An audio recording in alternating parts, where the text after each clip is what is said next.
রায়গঞ্জ পুরসভার মোহনবাটি বাজার থেকে রমেন্দ্রপল্লী যাওয়ার রাস্তা কিন্তু একেবারেই বেহাল। বড় বড় গর্তে ভরে গিয়েছে পুরো রাস্তা।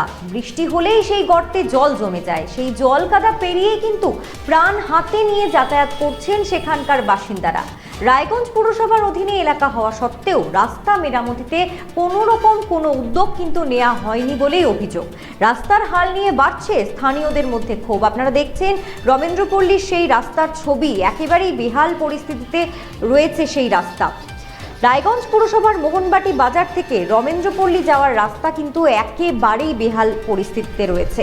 বড় বড় গর্তে ভরে গিয়েছে পুরো রাস্তা। আপনারা দেখছেন যে এই রাস্তার উপর দিয়ে টোটো এবং বাইক আরোহীরা যাতায়াত করছেন এবং তারা কি পরিমাণ অসুবিধার মধ্যে পড়েন এই রাস্তার এই অবস্থার জন্য, এই বেহাল অবস্থার জন্য। বৃষ্টি হলেই কিন্তু সেখানে জল জমে যায় এবং এই জল কাদা পেরিয়েই কিন্তু প্রাণ হাতে নিয়ে যাতায়াত করছেন এলাকার বাসিন্দারা।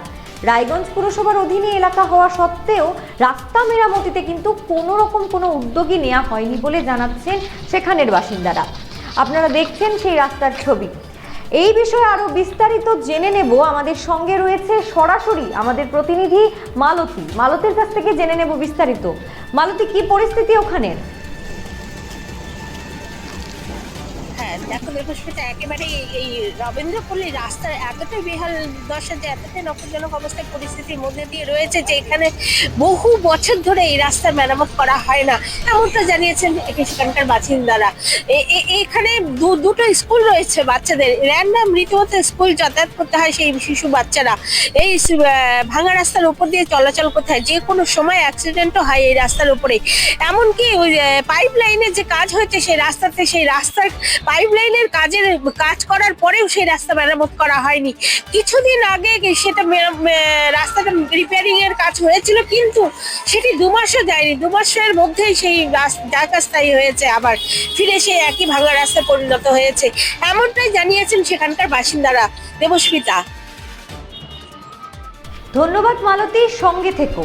আপনারা দেখলেন রমেন্দ্রপল্লীর সেই খারাপ রাস্তার ছবি, যেই রাস্তা এখনো পর্যন্ত মেরামত হয়নি। রায়গঞ্জ পুরসভার মোহনবাটি বাজার থেকে রমেন্দ্রপল্লী যাওয়ার এই রাস্তা কিন্তু একেবারেই বেহাল পরিস্থিতির মধ্যে রয়েছে। বড় বড় গর্ত হয়ে গিয়েছে এবং সেই গর্তে কিন্তু জল জমে যাচ্ছে। আমরা শুনে নেব যে সেখানের বাসিন্দাদের কি অভিযোগ, তারা কি বলছেন, দেখুন।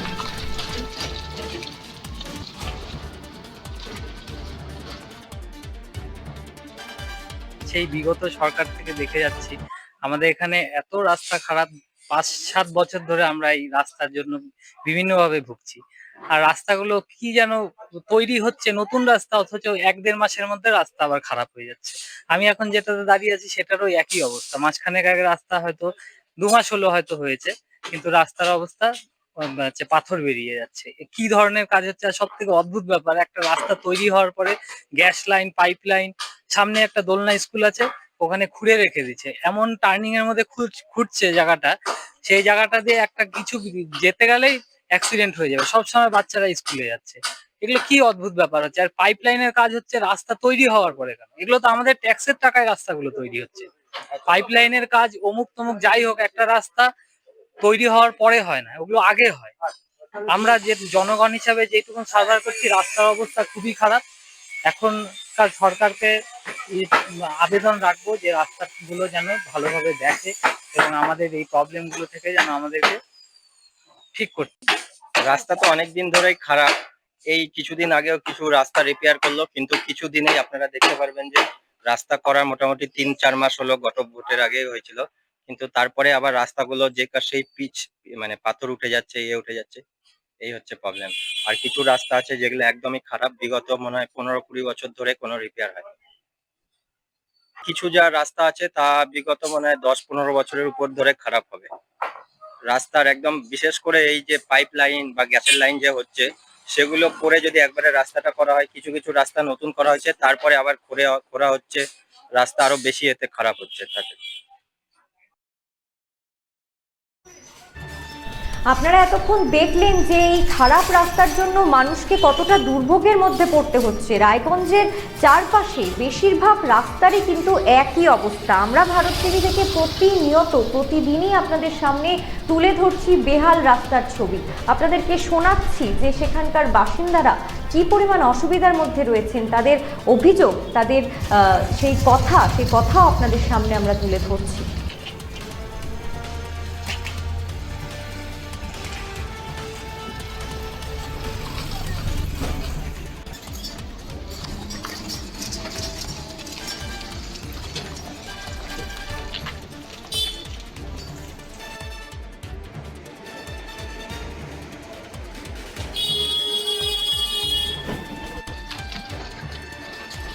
আওয়াজ উকি মারেন কেন কর্তা? কে বলে বড় মাছের স্বাস্থ্য দেখে শরীর খারাপ লাগে বুঝি?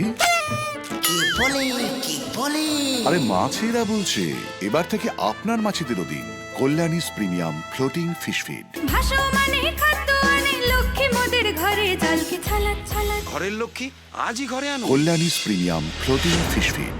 ভাসমান খাদ্য। চোখের সমস্যা বাড়ার আগেই আজই আসুন জীবন রেখা হসপিটাল, আপনার পরিবারের নতুন ভরসা।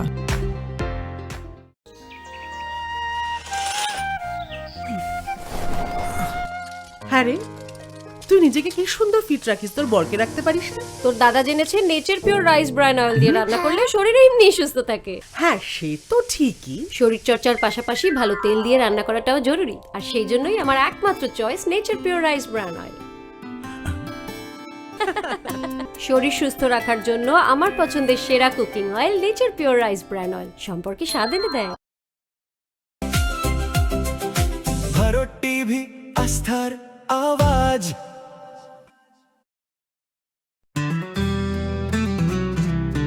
গ্রসারি থেকে কসমেটিক্স,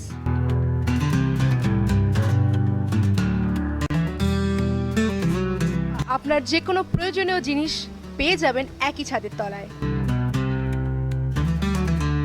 আমাদের ঠিকানা LIC মোড়, রায়গঞ্জ, উত্তর দিনাজপুর।